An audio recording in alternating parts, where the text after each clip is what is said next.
Next we have Mr. Charles Carlson, who will join us. He is co-founder of an anti-Zionist Christian group known as We Hold These Truths, and a straight-gate minister. He has come all the way from Colorado to be with us today. Please welcome Mr. Carlson. Assalamu alaikum. It is a matter of pride and honor to be speaking with the speakers that you've had here today.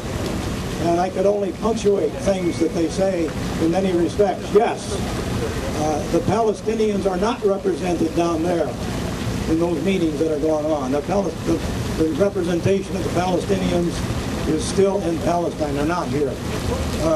Yes, the Palestinians have no rights. I went to Gaza 7 or 8 years ago as a Christian, asking questions about what was going on. What about suicide bombing? What about many, many things? I came back changed. My life was changed from what I saw, because I came from a Christian background, and I went to Gaza and I found Christians in Christian churches right next to mosques. That wasn't what I was told was going on back home.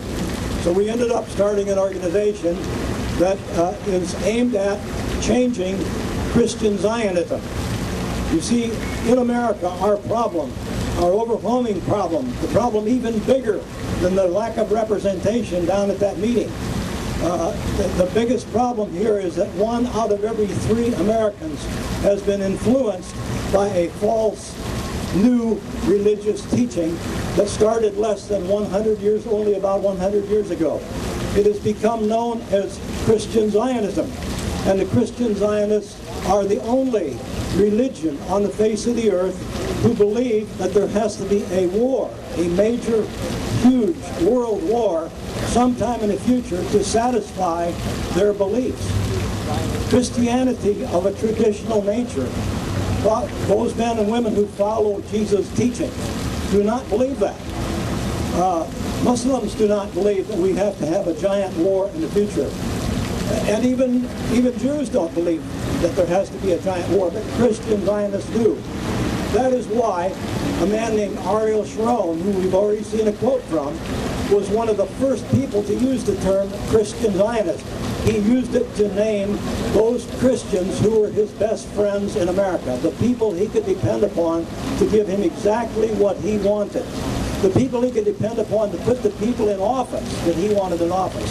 Today, the most powerful political faction in the world is Christian Zionism. Christian Zionists are the darling of every political candidate. John McCain, everyone who runs has to seek Christian Zionist vote to get in, because there are so many and because they vote together. Now, I tell you all this to explain that there is great hope out of all of this. I want you to understand that Christianity is entirely separate from Christian Zionism. The words have been corrupted and run together so that people don't know the difference. They think everybody in America is a Christian Zionist. People who I met in Gaza thought all Christians must be Christian Zionists, because that's who they hear about here. 2/3 of all of the organizations, Christian organizations, do not believe the basic precept of Christian Zionism. Now, I want to teach one thing while I'm here, because you all deal with Christian Zionists every day in your lives. They're not monsters with horns. They're the people you know in your own family. Many of the people in our organization have Christian Zionists in the family, and that's why they've come to work in our organization. Here's the key test that you give them. You ask, when you meet a Christian, someone who says they're a Christian, ask them, do you believe that the political state of Israel is the fulfillment of the Bible? Do you believe that the state of Israel is the fulfillment of biblical prophecy? And that's really all you have to ask. If they say anything but no, they are influenced by Christian Zionism. That's the influencing factor, the belief that the state of Israel is in the Bible. The state of Israel is not in the Christian Bible. There is absolutely nothing in the Christian Bible about the state of Israel. The mention of the Israel of the Christian Bible is something that took place 3,000 years ago. This is the Christian Bible. It is called the New Testament. It is also a book of peace.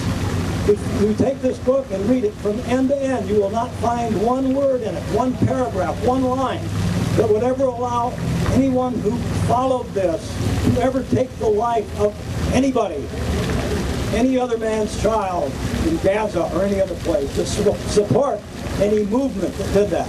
There's nothing in Christianity that supports violence, war, and occupation of someone else's country. It's not there. By contrast, Christian Zionism is a different religion entirely. It resulted from the efforts of Zionists who wanted to form a religion for themselves, who wanted to support a religion in America that would carry out their aims and objectives.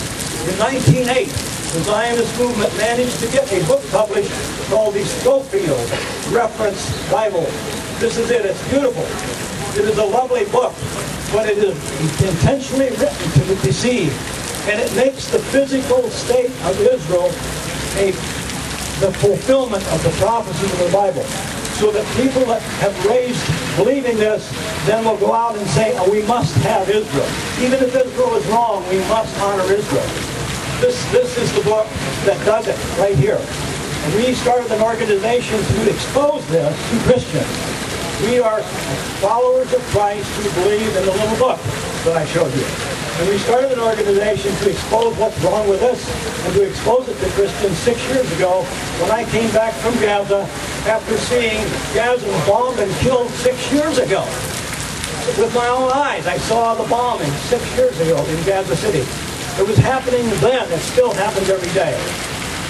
We have gone now to over 70 churches and Christian organizations carrying signs. One of the signs is right here, Project Straight Gate. That's a biblical sign. And we carry little signs that say things like, blessed are the peacemakers. Little statements from the Christian Bible. And we challenge the pastors and the members of those churches on their doctrine of Christian Zionism. It's a movement that we start. We've been here to Washington to John Hagee's meetings. We've been to John Hagee's meetings around the country in 6 or 7 cities. And we are finding response. We're finding people walking out of churches and saying, I did not know that my religion is not Christianity. I did not know I was following a religion that was started only 100 years ago. And the Zionists had something to do with starting it. Those people don't know. 90%, 95%, 99% of the people you meet who believe Israel should be honored because of the Bible don't know what they're doing. They really don't understand how it happened, how that happened. Those people can be changed. They will change. That is my message to you. This is changing.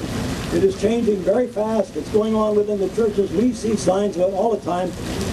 Once that 70 million people who are identified as voting that Christian Zionist line, once that 70 million people start to ebb away, America will have a chance to gain back the righteousness that we had and the honor of all people, of all religions, all races. That is our message to you. We've made a DVD that explains all of this. It's called Christian Zionism, the Tragedy and the Turning. The tragedy is Christian Zionism. It's a tragedy for every Muslim. Christian Zionism is a Muslim tragedy. It's a tragedy for Christians because they're believing in ungodly doctrine. It's a tragedy for America because they're leading us into the paths that we see. And the great turning will come when they change. So do your part with the people you know. Understand them. Really believe that they're not bad people. They're just misguided. And ask them that simple question. Do you believe the state of Israel is the fulfillment of biblical prophecy? And if they say yes, then you say to them, well, where in Jesus' teachings does it ever give anybody the right to take a life? And just keep asking that very simple question. You can all ask that question. Where in Jesus' teachings does it give any man the right to take a life or support some politician who does that? That's all you have to know. and you can start a dialogue with any Christian Zionist. Unless you run into John Hagee or some of the multimillionaires who are getting very, very rich leading this movement, don't bother with them. Talk to your friends. Don't worry about the leadership. That's our message from We Hold These Truths. There's our sign. We'll be around, and if you want to learn more, come and see us. Thank you. God bless you.